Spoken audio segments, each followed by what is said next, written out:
what this is about is the 1982-1983 season. I'm a supporter, have been since 1979, and I've never forgotten that season. And I don't feel that there's been enough talked about it as well, because it's 40 years this year, Hmm. and I feel that lots hasn't been spoken about.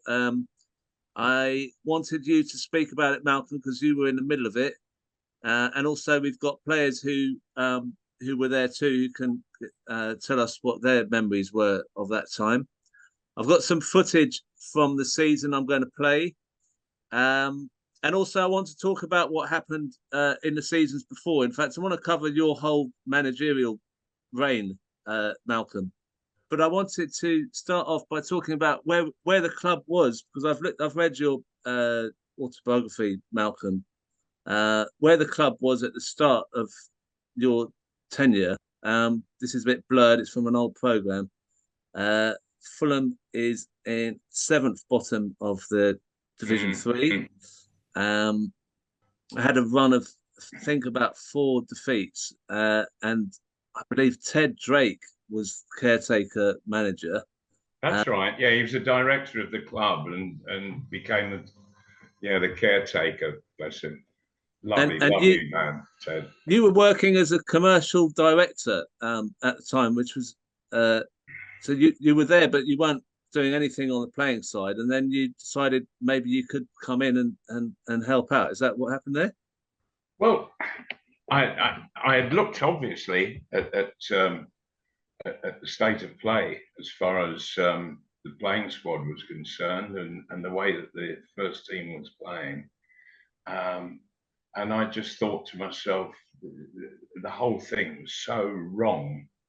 Um, Players were down, really down, almost to the point of depression. And I just thought, well, if I can't raise all the spirits and lift the game, and so I went to the chairman, Ernie Clay, and I said, if the job's open, I said, I'm in for it. And so he said, oh, really? He said, you're not a bit too young. I said, it's not your age, it's what you're capable of doing. I said, and if I can't improve everything that's going on here, um, then and he said, oh, all right, then you can have the job. And and and it went, and I went into the dressing room, and I have never ever known a dressing room so flat. And remember that I had been at Fulham for a season as a player, um, uh, back in 1968, and it was a time when Bobby Robson was sacked. We got relegated from this. We'd already been relegated from the first division, then we were relegated from the second division that season, and the whole atmosphere was absolutely rotten, rotten to the core. There was a cabal of senior players who were sort of running the show and keeping youngsters out and what have you. Um, and and so walking in all these years later into the dressing room, it was an atmosphere very, very similar to what I had experienced. And of course, back in the first instance, as a kid, I didn't really know what it was all about. But later on, I've had my full playing career, and I understood exactly what was needed, having been at some very positive clubs in Luton, Newcastle United, and Arsenal, and I'd learned, particularly at Arsenal, just what good organisation of a club is and what it can do, all the positives that it can bring. And so I sought to put all of that knowledge to work, and well, it did have some success. But it was But can I just comment because it seems you had no assurances of any budget, did you? You had no money that Ernie Clay oh, was I going had an to assurance of budget. You ain't got one, right. pretty But much. That's what I was told. You haven't what got did one. you? But what you seem to have thought and said to Ernie Clay was you could use a youth policy to change the club round. I mean, was that something that you could you see a lot of young players that you could work with at that time? There was a terrific squad of youngsters coming through. There really was. Dale Tempest was he was like the head boy of all the apprentices, and I was going constantly to watch the juniors play on a Saturday morning, and I realised that we had a bunch of highly talented players, and so. But first, you've got to be very careful when you put youngsters into first team football, and you can't just chuck them in. You have to get them prepared first, sort of mentally as much as physically, and so I look to work very much on that, and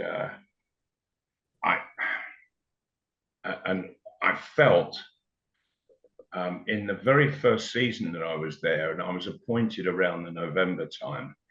I had there had been a youth team coach there, but he was somewhat disinterested.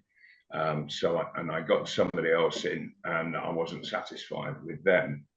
And I heard on a bit of a footballing grapevine that Ray Harford wasn't very happy at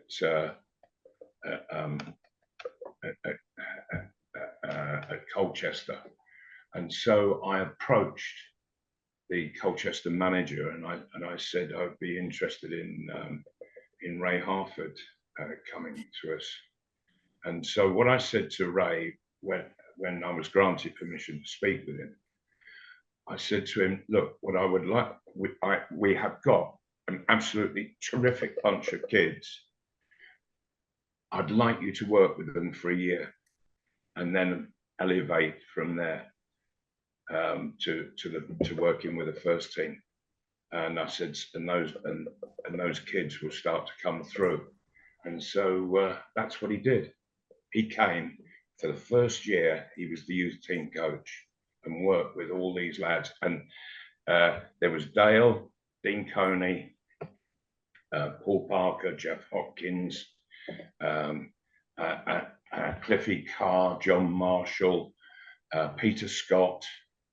You know, it was a whole new team, if you like. And the keeper, Jim Stannard, and I pretty much put him into the first team from the junior side, which we can go into a bit later, I suppose. But the atmosphere in the senior dressing room was it was so difficult, really difficult, and so I needed to get one or two players out, which I did. I was fortunate enough to be able to do that. There were still a few hanging around, but also there were people like Les Strong, and Les was completely muted, and yet he's got this most wonderful personality, fantastic humour. And I thought, well, this guy is just made to be the team captain, the club captain. So I needed to create the situation, if you like, for him to be able to have that really positive effect that his humour can bring. And so it just took a little while. Can I just want to sort of bring in another thing because you said you had a youth policy that was really working and people coming through into the first team, like you say, Dale Tempest and also just who's joined us is Rob Wilson's on the call, Malcolm. Yes, yeah. Well, Rob was young. He wasn't an apprentice. But he was a young pro when I got there. But yes, he was a youngster as well.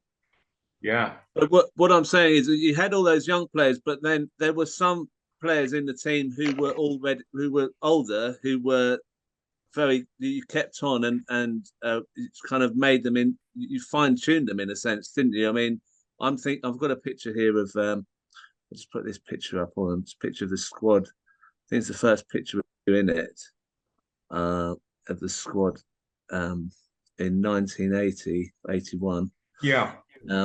And then you had, and I'll just play this clip. This is one of your first matches against Portsmouth, and this shows that there were older players who were working quite well for the team at the time. Brown coming out of that situation well before. Beck being closely watched though by Steve Bryant. Lewington getting it away. Flicked on well by Peters. And Davis is through for Fulham. And has scored. Right on half-time, Fulham go into the lead. A good break and finishing that was coolness itself. And it's flicked there, the ball running kindly for him. But this, from moment onward, it's good finishing as Bella comes out. Carefully wide of the keeper and right in. I mean, having Gordon Davis in the team when you became manager must have been a blessing for you. Yes, it was, and Dean Coney was a terrific partner for him. He was absolutely ideal for what Gordon required. He was a terrific finisher, absolutely terrific finisher was Gordon, and so, you know, if somebody can guarantee 25 goals a season, well, thank you very much. Yeah, you've got to have him in your side, and so really, you then sort of create what's required to get him the best possible service, and so we stuck quite rigidly to a 4-4-2. And worked on that, and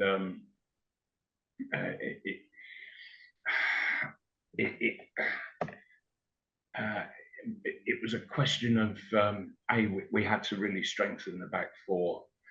We had to get a fluidity into central midfield, and of course there was Ray Lewington there, who had been at Chelsea previously. And Lou was absolutely tremendous. He was hugely responsible in the way that he went about his game and could gee everybody else up, get them involved and going. And you need different characters, but you've got to be able to get them blending. If they don't blend, then it's like 11 strangers on the pitch. But Les Strong and Ray Lewington, they were sort of senior players who could get everybody onto the same wavelength, and it worked exceedingly well. So, Rob, what's your memory of that season where Malcolm took over and sort of he was saying before you came on that, you know, the team was in low morale, it wasn't in a good shape, and he brought more youth into the team. How did you see his transformation? What was it like when before he came in and after? What was your memory of it? Good morning, Gaffer. Good morning, lads. Nice to see you all there. I can see those. And good morning, Crispin. Obviously when Malcolm took over, after Bobby had left, we were as he probably alluded to already, we were probably in a state of mire, really, you know, in terms of the club, and the confidence was at rock bottom. You know, so Malcolm coming in was a breath of fresh air, and did tap into the youth system, as he alluded to again there earlier, that I was already a young pro, that I'd had my debut under Bobby, and that season that Malcolm took over was when I cemented a more regular place that season, and went on to do for a few more years. So yeah, it was just a matter of getting the confidence back, which Malcolm was good at, and the rest of the coaches and the rest of the players buying into the philosophy of how we was going to try and attack that league. And I'm sure we'll discuss at a later stage. And the invention of Ray Harford, who was the best coach I've ever worked under, both at Fulham and at Luton, who went on to have a fantastic career, God bless his soul. He had ideas that, you know, no other coach in the country had at that time.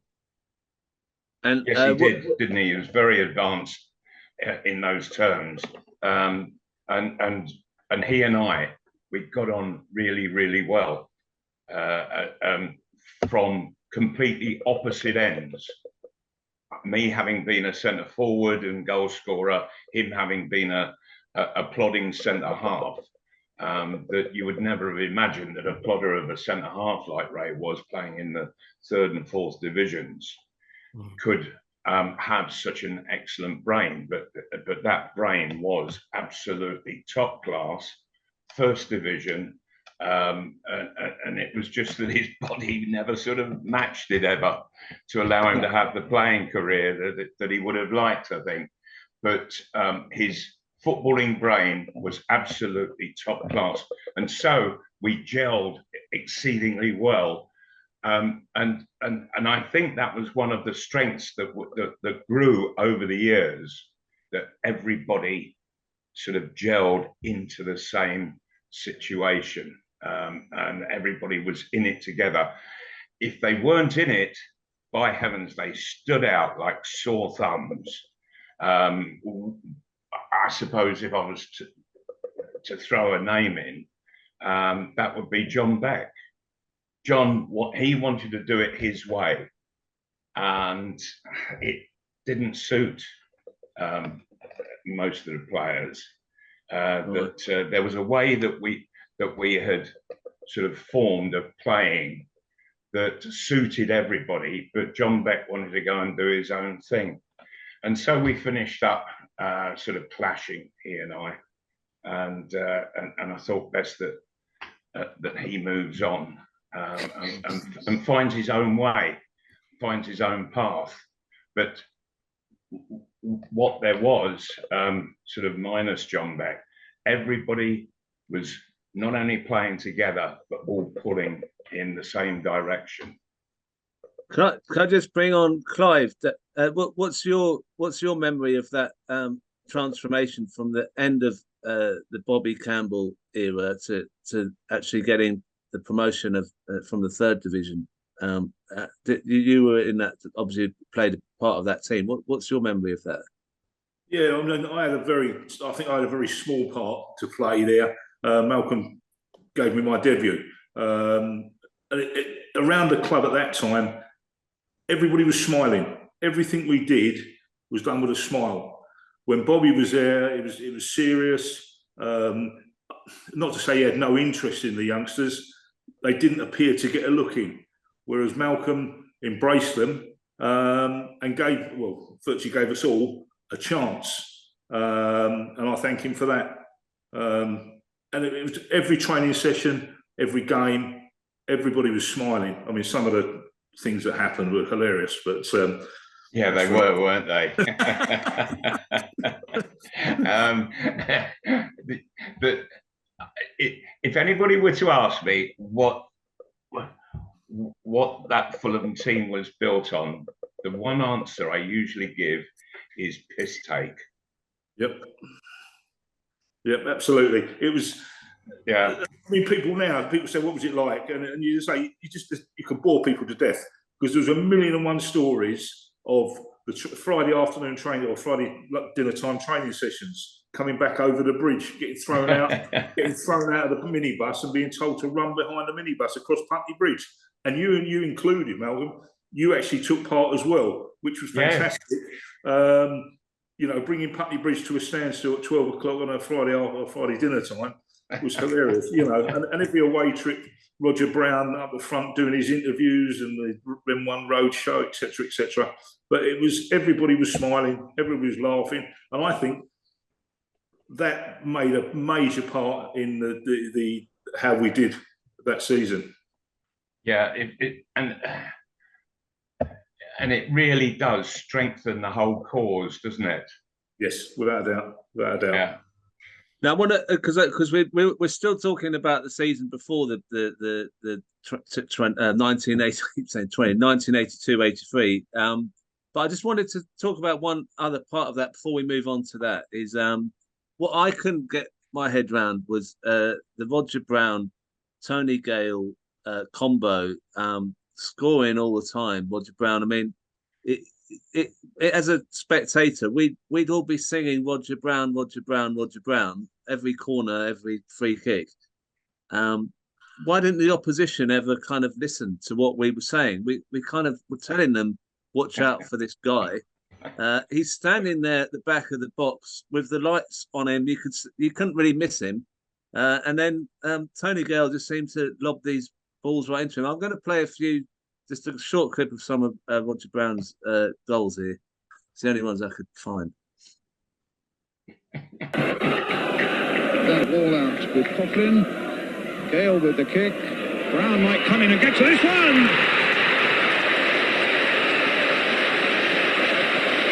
And Fulham go into the lead.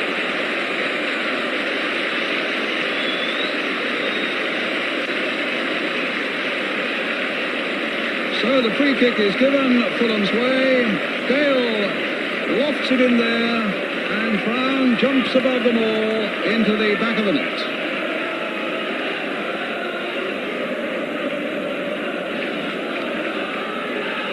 So Roger Brown, his 5th goal of the season. Gale with the kick.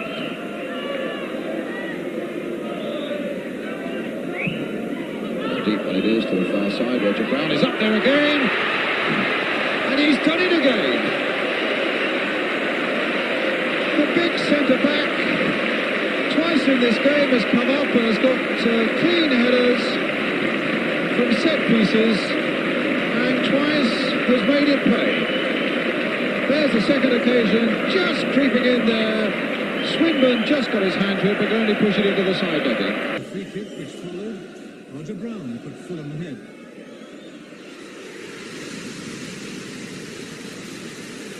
For a few minutes, it looked as though Fulham might have been promoted as 3rd Division champions.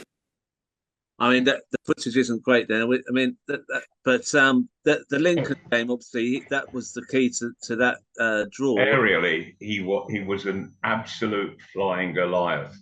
He really was, and there was no stopping him, because apart from anything, he was as brave as a lion, and that nothing was going to get in his way.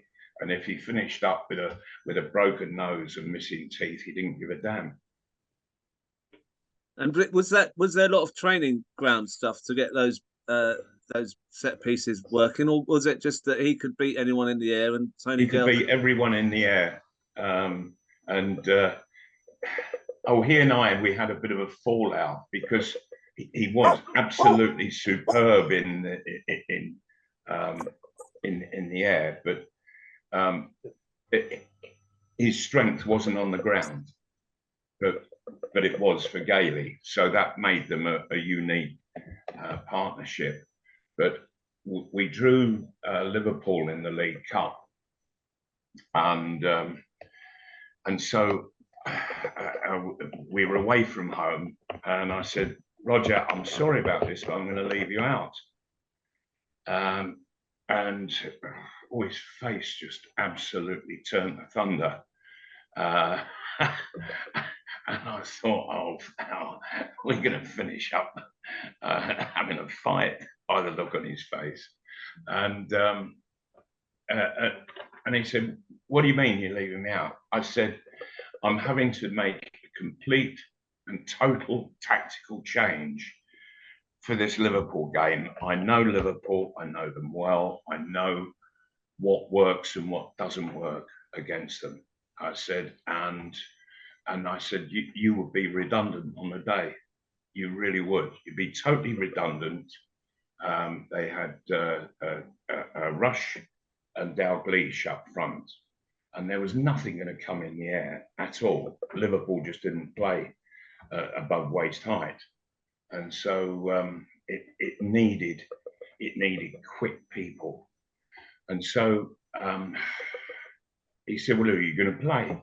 I said, "I'm not playing any centre halves." He said, "What do you mean you're not playing any centre halves?" I said, "I'm not."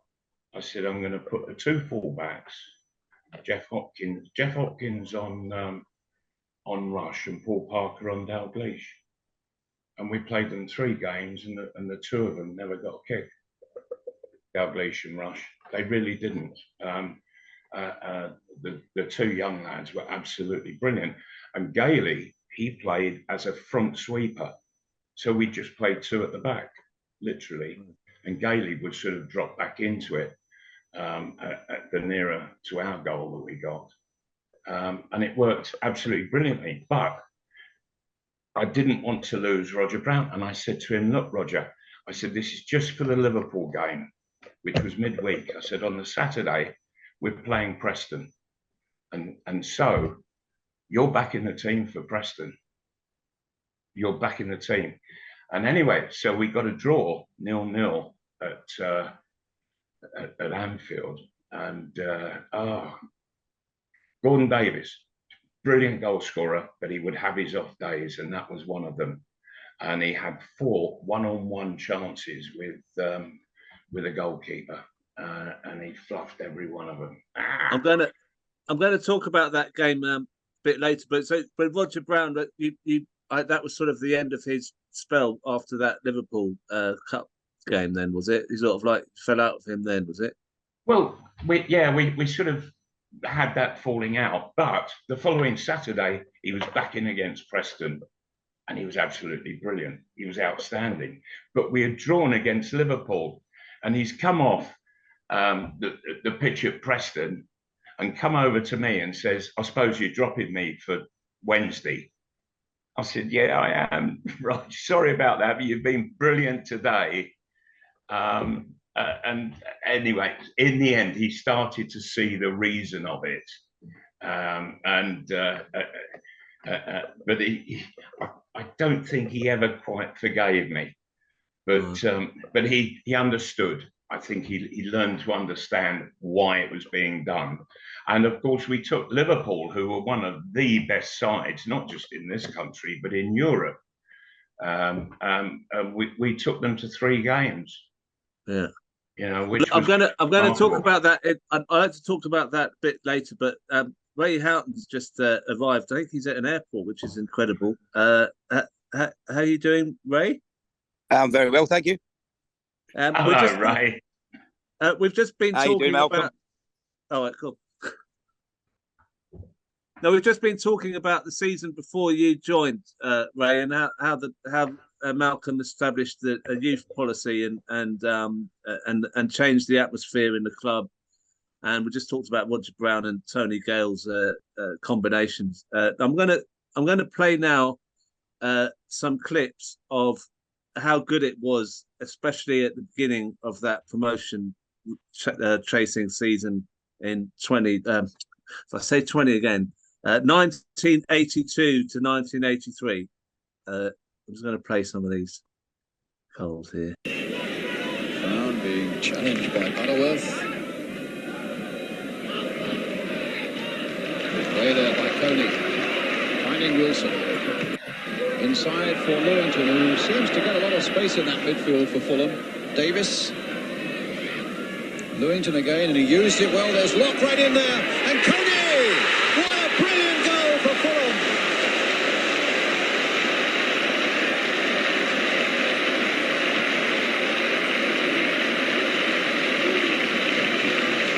Superb move. Real teamwork, and Locke was the unexpected member of it, right up there from defence, and Coney with a volley puts Fulham into the lead. Keegan, little flick Todd had gone further forward than that. Brown, Houghton.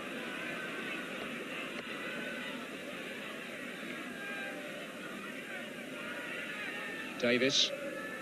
Houghton was coming through. Wilson turned it on. Here's Gordon Davis. Well, what a good finish from one of the best goal scorers outside the First Division. Gordon Davis scores his 9th goal of the season. A smart, slick move by Fulham. Houghton involved. The ball laid in beautifully to the space. Davis at the angle, struck it well, in off the post. Gale to Lock. There's Houghton after this, but there's not much room out there. And he might trick Hurd into giving him a yard, which he's done. He's got a good cross in there towards Gordon Davis. 1-1.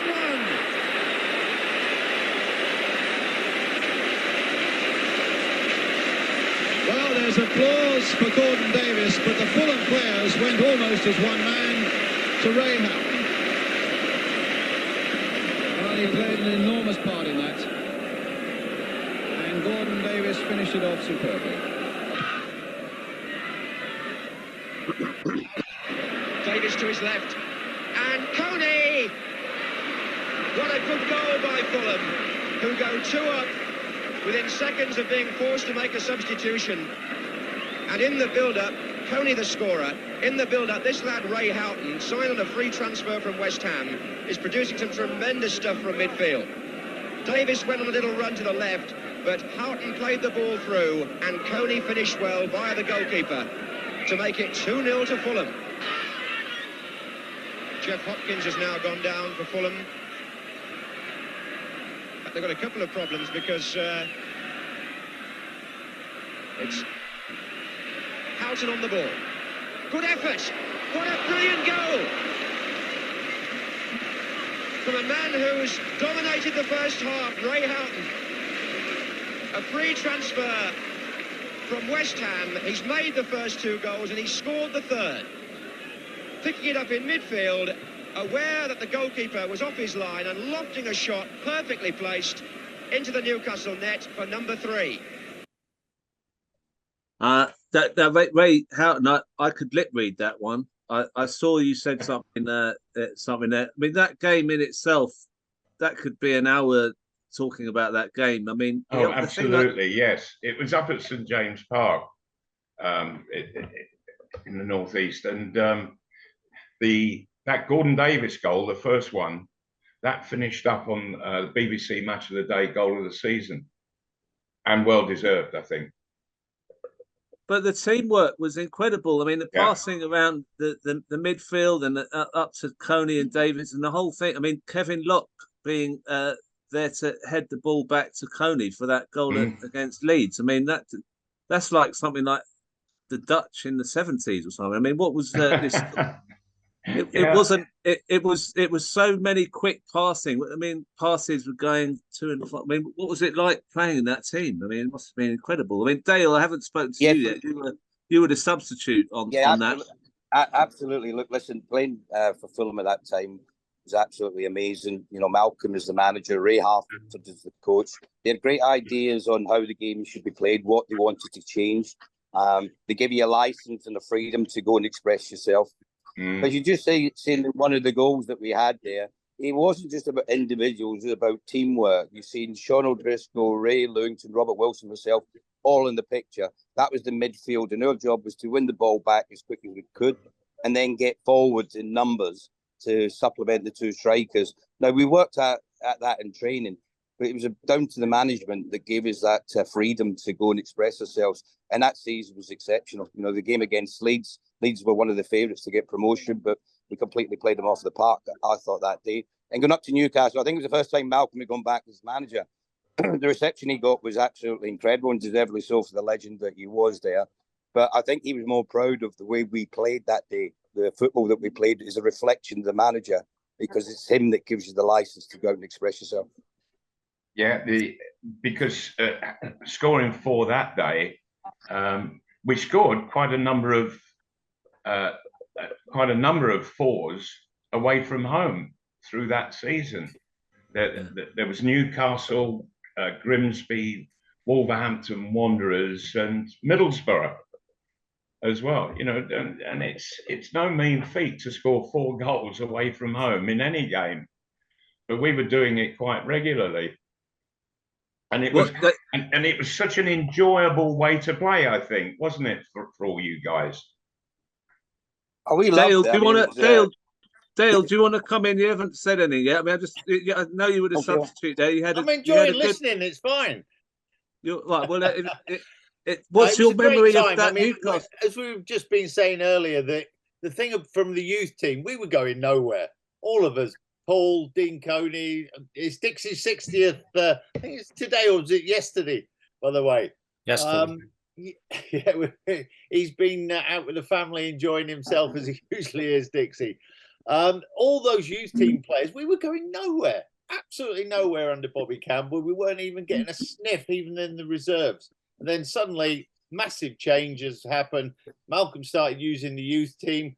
And 1 came in, then 2, then 3, then 4, and the whole sort of half of the group then became the youth team. It was brilliant. And of course, then with the senior heads, Roger Brown, he was an absolute legend. Talk about mentor as a player in terms of setting a standard of what you had to produce as a player week in, week out. So it just became a great place to be. And you would say there, you know, the Newcastle game was brilliant. I came on as sub. I think I had loads of sub appearances. I just fitted in wherever was needed. I never played regularly, really. I just did like a Paul Madeley role, just fitted in every now and then. But as Dale, it was just brilliant to be part of it all.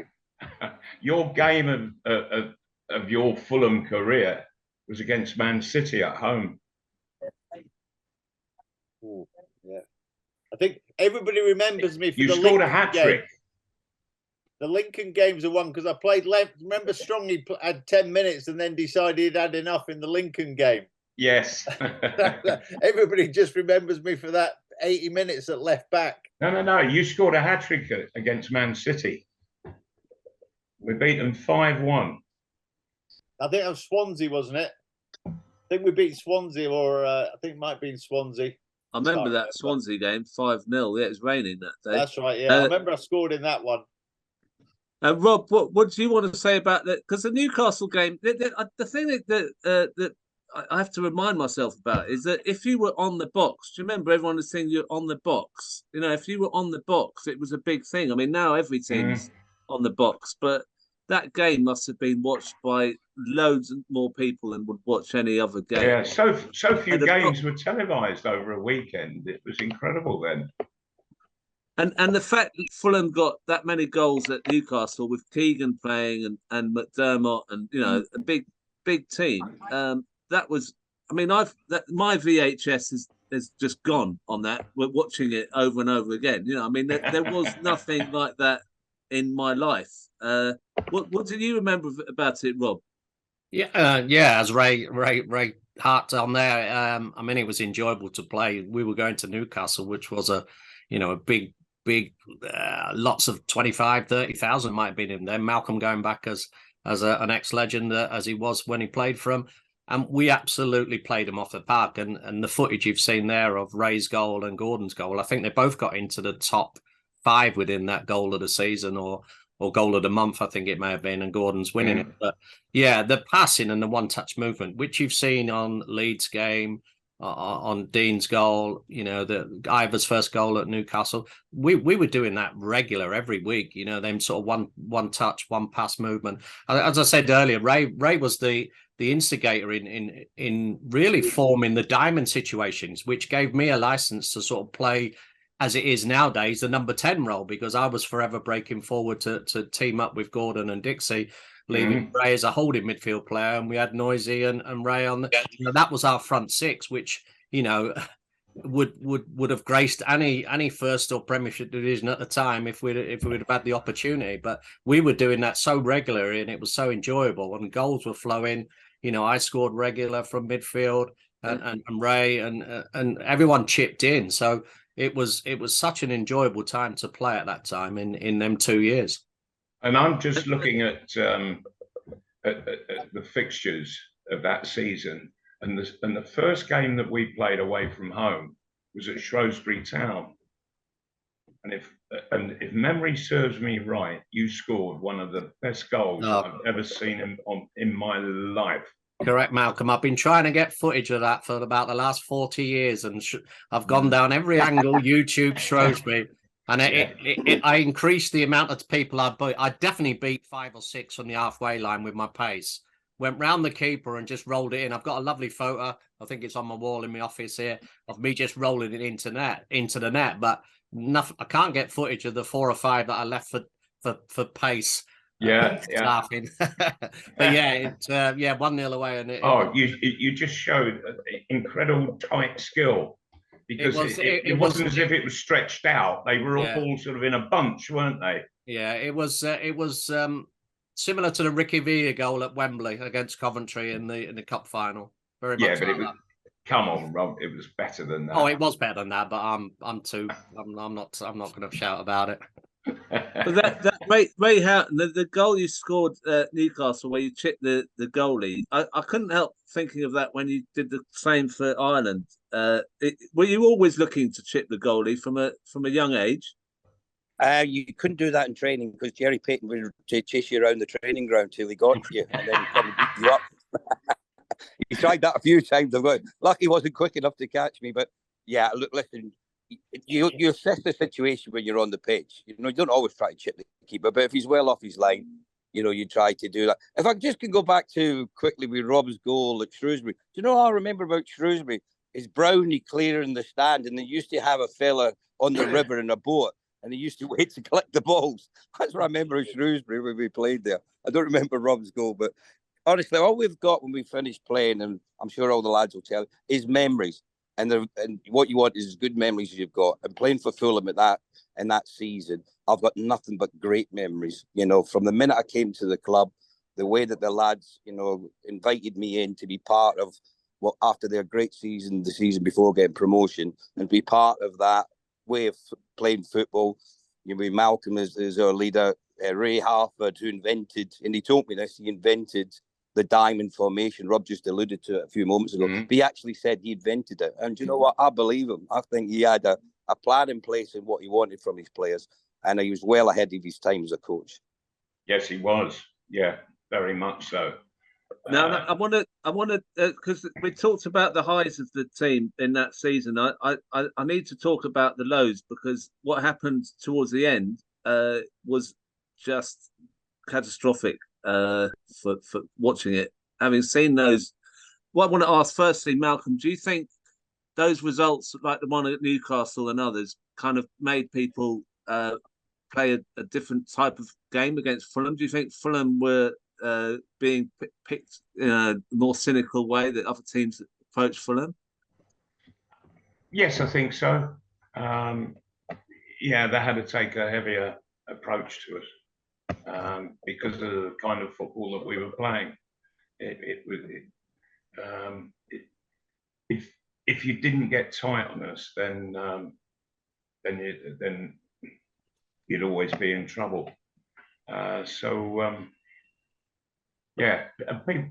Sides took a much more cynical approach to us. That was for sure. But the Derby match that you just mentioned. I just want to.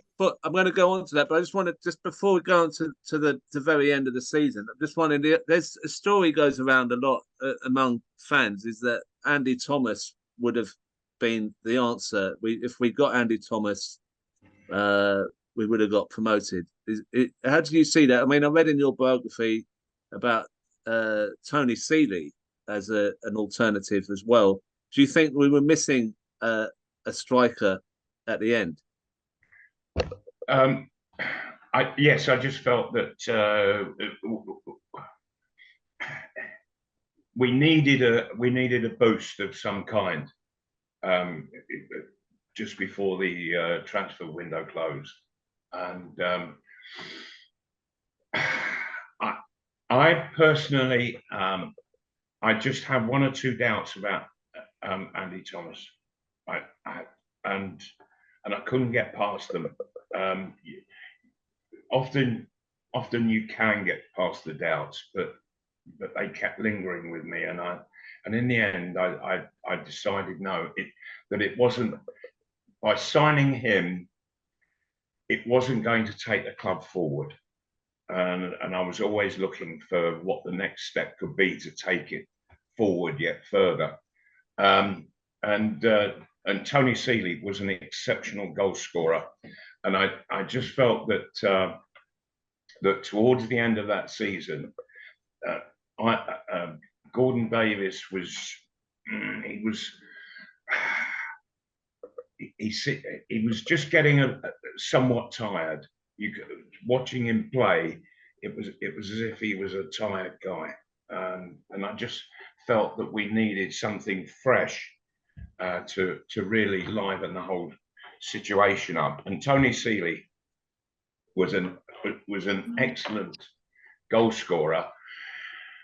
He had a bit of a hamstring problem, but took the risk on that. Because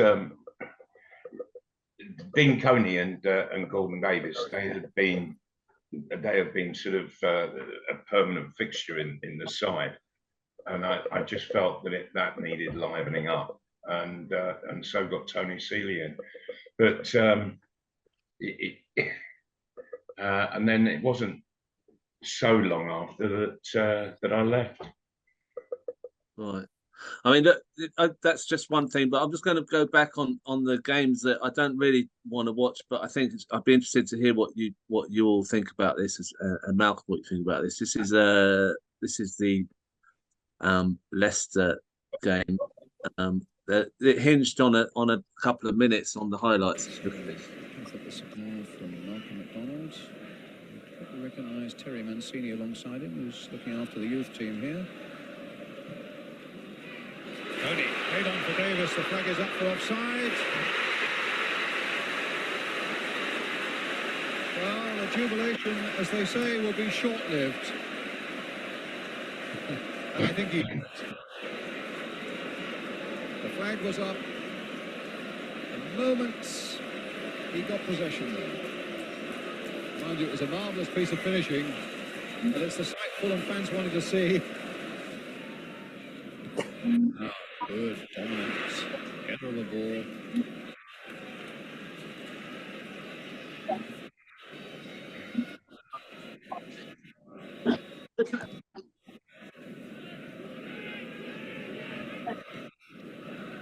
Smith and Lineker.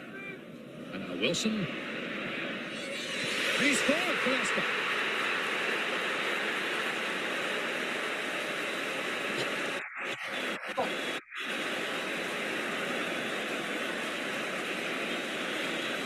Well, it's a goal they threatened to get once or twice in the first half, but they haven't really caused Fulham any real problems in the second until now.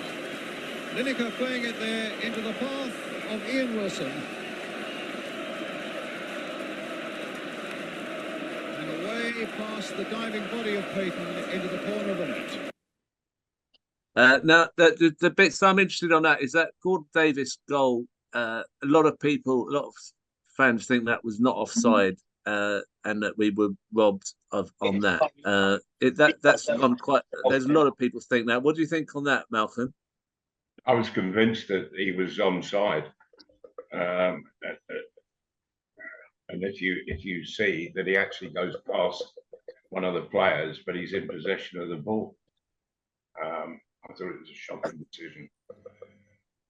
And that game was pivotal, wasn't it, to the end of the season? Well, wasn't it? Yes, it was, because we were a small squad, and I did just feel that there was just that little bit of a tiredness that was creeping in as we were getting towards the end of the season, and Ivor, he had this wonderful knack of just being able to keep on side, and if a linesman, if he sort of looked upfield or downfield for a spell, and a ball was played, and he could look, and Gordon Davis would be offside, but of course he wasn't when the ball was played, but he was that quick. that he would sadly get caught by lazy officials as being offside. Yeah. Do you have any memories of that, Rob?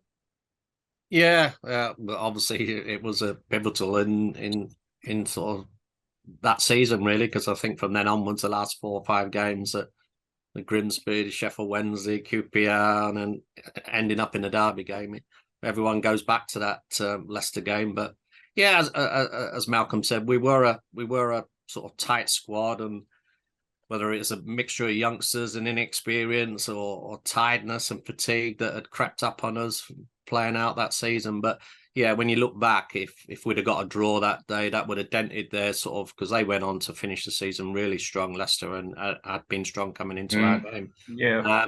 But yeah, I mean, everyone blames the Derby game, but I think the Leicester game, if you looked at it in the reality, it was probably the key decision, because it knocked our confidence then for the next few games after that. Because as I say, to go away at Sheffield Wednesday, and I scored 90th minute, and then Mick Lyon scored in the 91st minute, and then we go to QPR on the Monday and on the plastic pitch, and they were flying as champions. Ray Lou got sent off, and we got beat 3. And then we bounced back against Grimsby, and then took it to Derby with, it out of our hands, really, which was. But I think if you always go back to the Leicester game, I think if we'd have got something that day, it could have been different. What do you think, Ray? What's your memory of that end of the season bit? I agree with Malcolm and with Rob there. I think the game against Leicester was a pivotal one. But football's a game of fine margins. There was nothing in that game. That one mistake by the assistant referee, where he gives offside when I certainly didn't look that way, that was a difference, because if that goes in, that would have dented their confidence. We win that game, there's no argument we are going to get promoted. So that was why that game was so huge for both clubs. It gave them inspiration for the remaining fixtures. We were a small squad. I actually think it was down to the chairman, personally. I don't know the dynamics, what was happening behind the scenes, but I would suggest that Ernie Clive was trying to do it on a shoestring. He looked like he didn't want to spend money, and that was my opinion of it. I came in as a free transfer, and I don't think anyone else really came into the club. So I thought it was short-sighted from his point of view, because if you'd have invested and gave Malcolm the tools required to bring in 2 or 3 players to strengthen the squad, and that's all that was needed, we could have had a much stronger end to the season and probably got promoted. Ray, never a truer word has been said than what you've just spoken of Ernie Clay there. That's exactly how it was. He just didn't want to spend anything. What a shocking way to run the club. But look, I'm gonna play the Derby bit of the Derby game at the end, because I think people. The thing is, I'd like people to know about what happened, because it's. I've seen that last week a game was abandoned in the 90-something minute, and they've said they had to replay it. It wasn't abandoned. No, but the game last week there was a game in the league where they abandoned it, and they had to replay it. It was in the 90-something minute. I mean, this is what we're talking about with Derby. I'm just gonna play the end of the game bit, and there's an interview of you after as well, Malcolm, on this. See what you remember. I don't think he's all that happy with this crowd. I've never seen he was saying anything like this. Can't believe it. And I honestly feel that it can't be right. The last minutes might be a formality, but it can't be easy for the players out there.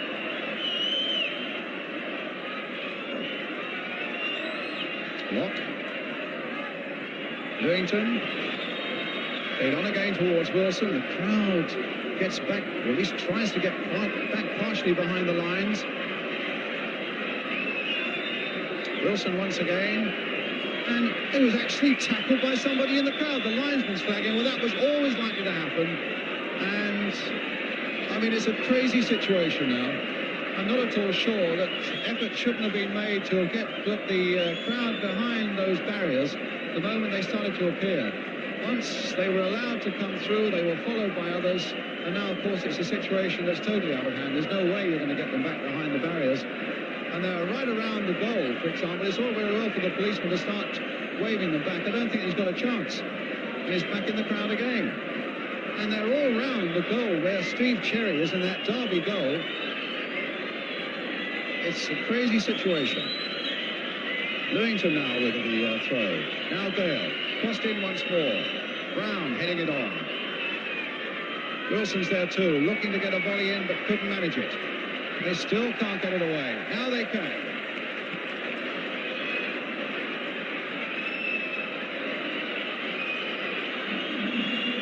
Well, the loudspeaker is imploring them to get behind, but there really is whistling in the dark. But the final whistle, and Derby have survived. Whether they survive this invasion might be another thing.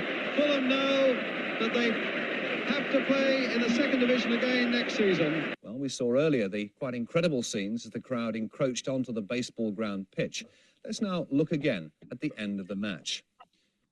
The Fulham goalkeeper, Jerry Payton, with the ball.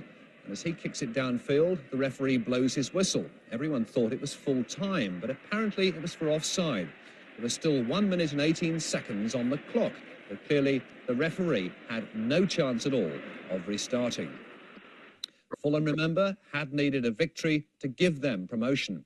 And what happened to them at Derby had manager Malcolm MacDonald fuming. Brian Moore spoke to him. Malcolm, what is the latest situation? Will there be a replay or won't there be a replay? Well, Mike Watterson, I understand the Derby chairman has intimated that they will be prepared to have a replay.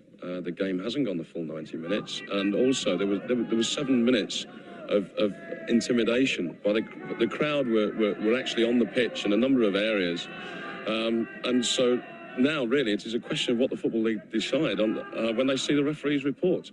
But the referee has stated that that the 90 minutes wasn't completed. And that also that there were a number of incidents after the game, players they were assaulted by the crowd that ran onto the pitch. What do you mean by intimidated over those last 6 or 7 minutes? Well, there was an incident during the last few minutes. I don't quite remember what time it was, Brian, but Robert Wilson was running down the touchline with the ball, and the supporters run on and blatantly kicked him in the thigh. And you can't play football under those circumstances. There was a suggestion that the referee might get the players to come back out again and play again, but that didn't appeal to you, obviously. Well, we couldn't have fielded 11 players because we had a player, Jeff Hopkins, who had been so badly set upon. His shirt had been totally ripped off his back, and he had been punched in the air and in a number of other places. And the lad was in total shock. He had been surrounded by thousands of people. And could see no avenue of escape. Finally, made it to the dressing room and was absolutely frozen stiff in shock. Really? So, I mean, you don't regard then that your promotion dream is shattered yet? I mean, you feel that you should get another chance? I feel that we should have this game replayed because it hasn't gone the full course of 90 minutes. And plus, before the crowd actually came onto the pitch to cover the pitch entirely, there were a number of intimidatory incidents that happened that doesn't make for a conducive footballing atmosphere. Malcolm, what's your reflection on that now? Well, I was absolutely horrified. What should have happened is that the referee, as soon as the crowd started to encroach on the pitch, he should have stopped the game there and then and taken all the players off. But he didn't. He didn't know what to do, and just allowed it to continue. There was one stage while the game was in progress that I was out of the dugout, but I actually had to go 10 yards on the pitch so that I could see down the pitch around the crowd. They had encroached that far onto the pitch in places. 10 yards, for heaven's sake. It was sheer nonsense, and it was severely dangerous. Nobody could play their natural game of football under such stressful circumstances. And for the football authorities to really take no action. Derby County, they needed to win to stave off relegation, it being the last game of the season. So they finished up winning the game as it was left. But did they do it under fair and reasonable circumstances? No, they didn't. And and the side that was relegated instead of them, they must have been fuming as well when they saw all that was going on. What got me was, and I really think there should have been an inquiry as to why the police did nothing. There were numerous mounted police. I remember there was one time in that second half where the ball went out of play in a full-back position, and Jeff Hopkins, he had to go underneath the horse to get the ball. He had to go through its legs sideways to retrieve the ball, and the policeman had the horse just stand there, not moving or anything. The whole intimidation that was taking place was something that I have never, ever witnessed before or since that day. And, well, for the football authorities not to take any action, it tells me two things. A, that in an emergency situation, they're ineffective, but also it did make me think, because Ernie Clay wasn't the most popular fella at sort of league management meetings and stuff like that. He could get a bit heavy with his criticisms. I think he made a lot of enemies, and this was one way of getting him back. And Rob, I mean, that was shocking, seeing the guys kicking out at you from the crowd. I mean, that must have been so intimidating for you. How did you? I saw you later on. You sort of pointed at him or something, but I mean, you must have been pretty scared by that. Yeah. I mean, as I say, before that, the intimidation just before that incident was, you could see him when the ball was up the other end. As Malcolm said, there were 10, 15 yards on the pitch or behind Jerry's goal. They were literally in by the penalty spot. But yeah, the incident was, I went to the hearing on the Tuesday or Wednesday afterwards for that so-called emergency meeting, and wherever it was, Blackpool or Preston, because I got assaulted and Jeff did, and I think Malcolm and secretary and or whatever, we all went to it. But I don't think we was ever going to get a game. I know, in hindsight, we could have probably scored 2 goals in 1 minute 18 and with extra time, but they didn't want to upset the end of the season and put that. It's ludicrous now, and I don't know whether they ever did anything about it the following season, whether they got the guy that kicked me, etc. But yeah, it was totally unacceptable and wouldn't have happened, and hasn't happened in the last 40 years. I think last week's abandonment at 90 minutes for a game is different than this scenario, because it was the referee's last game. He was retiring. He admitted he didn't finish the game. The league rules say you have to play 90 minutes, and we played 88 whatever. So we were all disappointed, and we left that sort of end of season and going into the summer thinking we were that close to gracing the first division with the squad we would have had and the investment hopefully that would have come with it. Who knows what would have happened them future years, But yeah, always I hate Derby with a passion, even though they've moved out of that ground. But it was a very, very disappointing. And not forgetting, a lot of our families were in the crowd, and you've probably heard the tales that there was a lot of Pig's Head was thrown into the away end, and there were lots of family members that were abused, getting to taxis or coaches, etc. So it was an all-round bad experience overall. Yeah. Sorry. And Ray, I remember after the game, my dad was with me. He's an actor. That's one called Crispin, by the way. And he went up to you and he said, "What on earth's going on here? Why aren't you playing?" And I was saying, "It's Ray Houghton. You can't talk to Ray Houghton like that." And what was your memory of it, Ray? Not meeting my dad. What I would say is, what I would say about the game is, once the fans came around the side of the pitch, it should have been we should have been taken off the pitch, or the game should have been abandoned, because the most important factor when you go into a football field is player safety, and there was no safety for the player. There was intimidation all around. There was intimidation before the game, which I seen firsthand from the Derby fans. And the referee lost complete control. He didn't know what to do. The police didn't know what to do. And because it was only a little Fulham, they just said, well, they're not going to kick up too much of a fuss. Everything's okay. We'll just allow them to stay in the division. It wouldn't happen today, I'm glad to say. I think there are measures in place where things would change. But if we were a bit stronger or we were a much bigger club, I certainly think in the investigation things would have changed. There would have been a different outcome. That game should have been replayed. And don't forget, within that game, I think it was Paul Futcher, the centre-back. He made a tackle on Gordon Davis, which, if not only was it a penalty, it was a red card. And the referee gave nothing because he didn't want...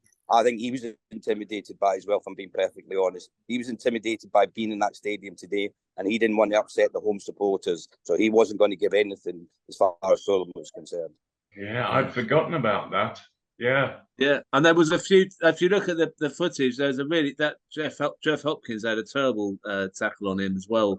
Oh, shocking! I picked that one up. And Kenny Burns did a sort of barged him as well. Now look, because time's going on a bit, I want to just move on to this topic, which is if it had gone up, if it had all worked out, if that Derby game hadn't been as it had been, what could have happened? And my feeling on that is what Malcolm was talking about a bit earlier is if we look at I'll just quickly go through this quickly here. This is the league table, not to be dwelled on because it's obviously not good. But then you can see, I mean, Robbie scored 11 goals there. I mean, that's incredible. And Ray Lewington, I didn't remember he'd scored 11. But if we look at what happened in the cup games around that time against the teams in the first division, I'll just play this just a few clips on this. Not very long video. Jacket trying to tee it up and play it forward to the middle. And here's Lewington, Davis to the left. Plenty of players going forward here for Fulham. In fact, some have gone too far forward. Here's O'Driscoll. He's done well. Rice lost it to Coney.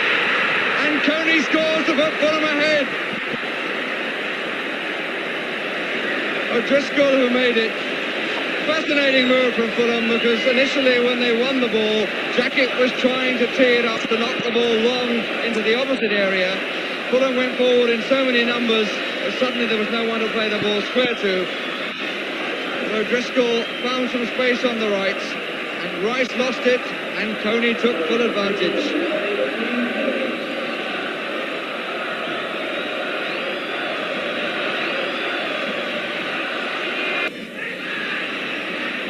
Elkins, Houghton, Bolton did very well, but the rebound fell for Fulham.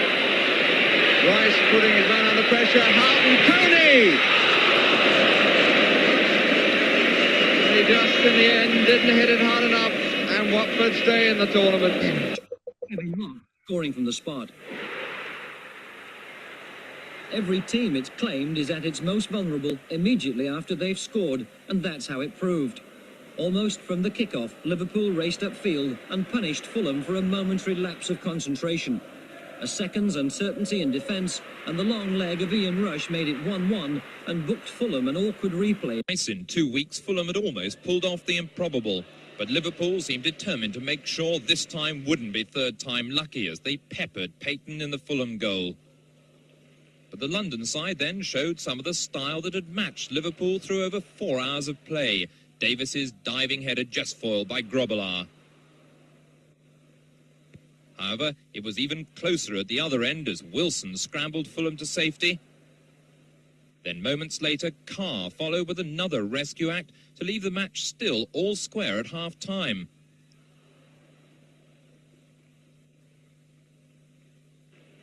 After the break, it was Fulham who began to look the more composed, Liverpool increasingly rattled at their failure to finish them off. Once again, Davis had a great chance to put the home side ahead. Now all the pressure was on Liverpool as another Davis header stretched Grobbelaar to the full. But it just wasn't Gordon Davis's night. as he miscued the simplest chance so far, and once more they headed into extra time. Jeremy Thompson, ITN Sport, Craven Cottage. By scoring in extra time. Michael Robinson's header was helped on by Craig Johnston, and Graham Souness scored the winning goal. Now, I mean, those results against, you know, Liverpool, 3 draws in 90 minutes, the Watford game away, I mean, Watford were doing well in the first division then, and to nearly beat them, I mean, Dean Coney was very close to getting a 2-0 there for Fulham. And then I was thinking about the Tottenham game in the season after in 1983-84, where it was a draw at home. I think the Tottenham goalie had Clements had to go off, and they had a someone came in as an outfield player in goal, and then they kicked Fulham off the pitch, as I remember, at White Hart Lane. Yes, they did. Very dirty game. All of those results show that Fulham probably would have done well in the first division, don't you think? I think yes. There were 1 or 2 areas that would have needed strengthening, but everybody incredibly had the improvement in everybody, individually and as a team. It just seemed unstoppable. It never hit a barrier where you couldn't improve anymore. And each individual, dear me, I saw them becoming from really average players. They were blossoming as fantastic players, and it all happened in a relatively short period of time, over a couple of years, 2.5 years maybe. And there were times where I thought, blimey, where is this going to end? I just didn't know. It was so exciting to be a part of, and it was great to see happy faces on the field as well when they were playing. Everybody seemed to love it. I mean, the game against Tottenham in the season following there were a lot of, but there were so many injuries in that team that more people, but young players were coming through all the time. And just Gary Elkins, obviously you were in that sort of generation that followed. There were so many players coming through then. It looked like Fulham had the best youth set up in going, didn't it? Yeah, I think so. I think I was a young lad watching all the guys, and all I wanted to, try and be part of the team, get on the pitch. And I think back then, Malcolm and Ray made me feel like a great player, a great young lad coming through. Obviously, I was trying to fight, for Lockie for his spot. He was a brilliant left back at the time. But yeah, I think it gave you that the confidence to play and do well, and hopefully sort of get yourself into a really exciting first team.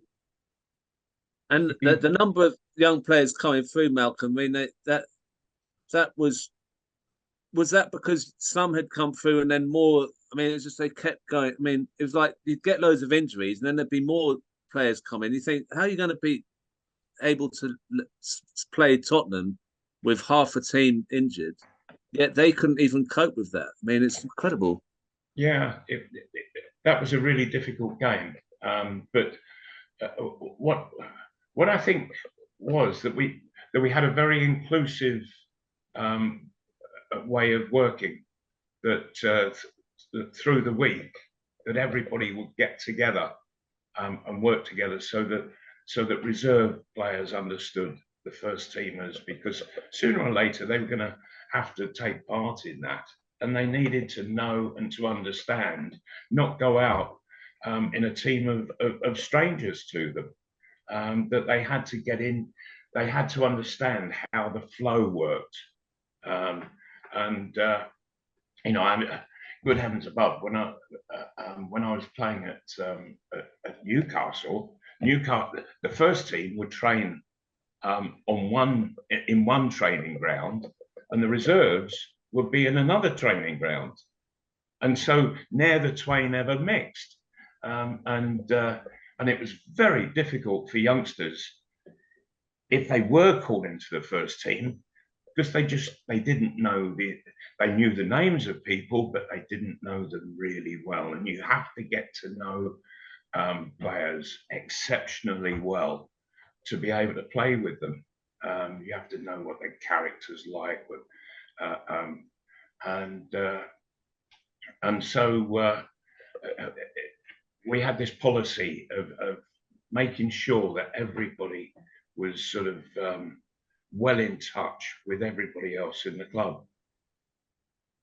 Now, when you left the club, it sort of things didn't go totally downhill because Ray Harford was still was still there, but the players like Ray Houghton and Paul Parker and others left, and it gradually the relegation to the third division happened, and it was so many years before Fulham found itself again with Al Fayed. As a fan, it was just I can trace it all back to Derby. It's like, or Leicester. If those hadn't happened, you might have stayed a bit longer. Ernie Clay might have taken the checkbook out. There's a lot of what ifs. What do you think about the way clubs can drop out like that? The way Fulham did. A lot of it's to do with how they're run, what their motivation is, and in my last few months at Fulham Football Club, I got the distinct impression that Ernie Clay was planning to asset strip. For what reason, I'm not sure, because it wasn't as if he was hard up or anything like that. But he was a wheeler and dealer, and who liked to wheel and deal without spending too much money. And I just got the overall impression that that he was looking at running the club down. And once I left, then I started to see players just disappearing off to, when you think that I had said to Ernie Clay in conversation, I said, Ray Houghton will go to a top first division club sooner or later. And he finished going from Fulham, he went to Oxford United. Doesn't that tell you a real story about what was going on at Fulham? Ernie just wanted to get players out. It wasn't as if there was a gigantic wage bill. That wasn't the case. But he was looking at asset stripping, and quite what he intended to do with the club itself, I really didn't know. But I always got a bit of an impression that there was a somewhat of a relief to him when we didn't get promoted to the first division.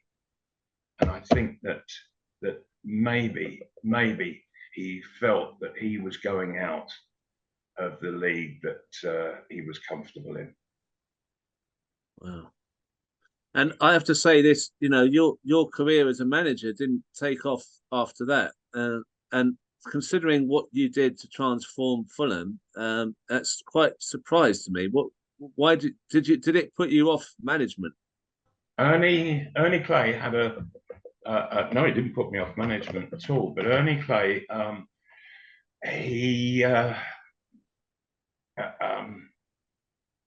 he didn't like managers leaving Fulham and going on to do well, and he would seek to try and ensure that didn't happen. And he certainly did that in my case. Oh, because he spoke bad, he sort of bad-mouthed you and stuff. Yeah. Right. Yeah. An awful lot came back to me over the years that ensued, and a lot of it not very nice. Well, I think you were an incredible manager. You made me support Fulham and I curse you for that. because I've had to go through some bad times. But it was so good to watch Fulham in that time. Even when I was a little, I mean, I was like a 10, 11, 12, whatever. And you all of you on this Zoom, I'm starstruck that you're here and I'm speaking to you. I have to say I've been nervous about the whole thing, but I did think it's important that other supporters hear what happened in that year, what Malcolm did. I just, is it okay if I put this on YouTube or? Yes, of course. So other people can see that. Is everyone all right with that? Yeah, that's fine by me. Yeah, I've got no problems. Does anyone want to? What I would say, if you don't mind, Crispin, that you called me a fantastic manager. You've got to have fantastic players to become a fantastic manager, because without the players responding, you've got nothing. Yeah. Does anyone want to say anything on that, else? Crispin, can I just thank the lads for who are guesting on today for because obviously I've initiated trying to get them on, and there's lots that would have come on. Tony Gale was coming on until 6:30 this morning. Unfortunately, he has to visit his mum in a care home. Gordon Davis was going to come, but his wife Sue had a hospital appointment this morning up in Northumbria where he's living. So there was quite a number of guys that are not here today that would love to have been on to have this chat and banter with Malcolm and the rest of the lads, but unfortunately work commitments or holiday commitments. I see Stevie Houghton was going to join us, but unfortunately he's over in Northern Cyprus, but he's not managed to get on. But I thank the lads that are on here. And Fulham, when you represent Fulham, I mean, obviously I'm a homegrown lad and still watch him home and away. As an ex-player, and we've got, and the guys will back me up here, we've got 27 ex-Fulham players on a WhatsApp group. That's the bond that you don't get at any other club. And I bet you bottom dollar 27 of the current team out the last few won't have a WhatsApp group when they retire. So that's what Fulham means to each and every one that's on this call and the guys that are not on there. I think you're right, Rob. I travelled and played in lots of teams and moved around.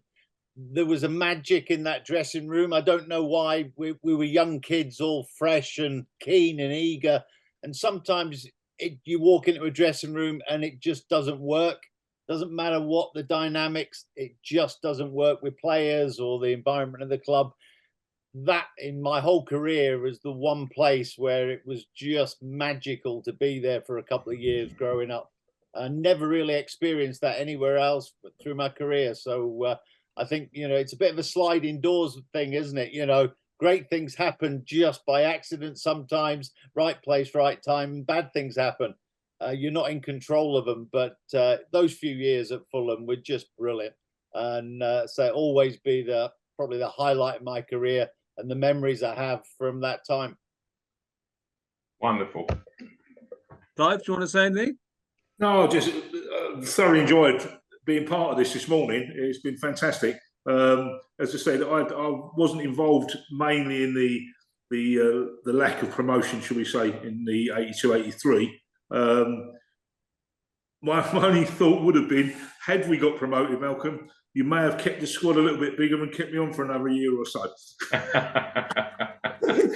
If we got promoted, I think, and that's one of the things that Ernie Clay was frightened of. I said, if we go into the first division, we are going to need another 10, 12 players to really bolster the squad.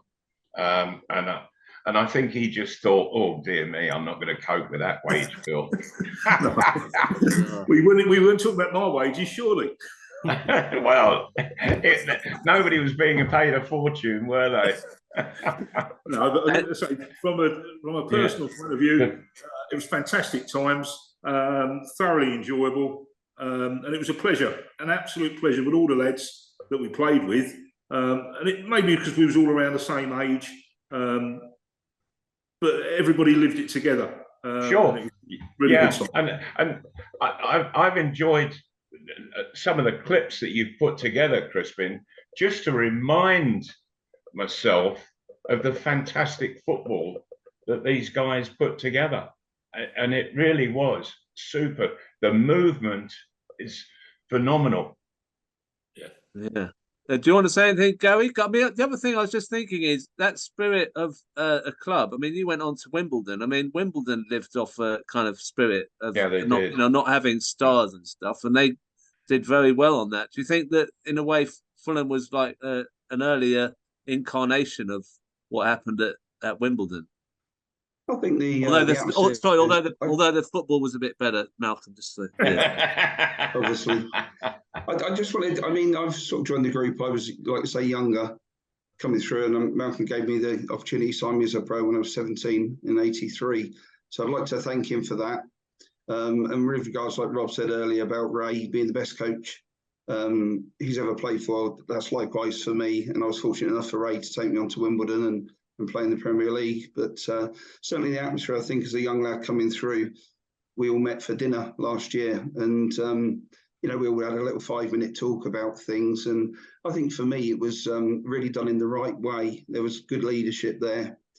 There were some very good older pros, younger pros, and they all led by example, really. And if you stepped out of line, or maybe you didn't pull your weight, they'd let you know. But they'd also let you know, like Rob will say there, and Gailey and, Lou at the time, they put it in a way which made you want to try and work harder. And as I said before, I think with Ray and Malcolm giving me that opportunity, made me feel, like I was a great player. So the atmosphere within the side, you could say, yes, it was very similar to Wimbledon, if you like. We all played together. It was very close.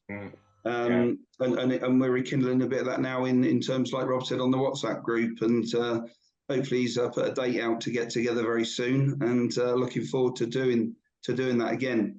Yeah, so, just on that, Malcolm, if you're ever, I'm putting together some dates between now and Christmas of meeting up in London with Terry Mancini organising, and Perry. We're going to meet up in an Italian, either in London, World's End, or Knightsbridge. I've sent some dates out, so. I'd love you to be there if you could come down. We all travel down from the north, or me and Dal do anyway, and Gordon. But yeah, we're going to have a get together on a Friday, have a few beers, have a bit of banter, something similar to this in a light-hearted manner. I'm quite happy to let you know the dates once I've. All right, yes, please do, Rob. Yeah, I'd love to hear it. Basically, Gailey takes a piss out of everybody for the afternoon. That's what it is. Guys, it's been absolutely tremendous seeing you all again, and you all look so well, and you look happy, and I'm so pleased about that. Well, I wanted to make sure that you were given some kind of acknowledgement, Malcolm, for all that you did, even if this is just a small Zoom. But I know that there'll be loads of other fans out there who wanted to thank you for those years, and thank you very much, Rob, for helping to get the players together. And it's good to see you all. And I'll put this out, and I'm sure people will be pleased to see all those clips again, and also to kind of work out what actually happened in Derby and Leicester and Andy Thomas and all those other issues that people talk about. All right, well, I'll let you go now. Have good days. And cheers, Crispin. Cheers. All right. Cheers, Crispin. Take care, everyone. Cheers, guys. Stay well. Cheers, Gaffer.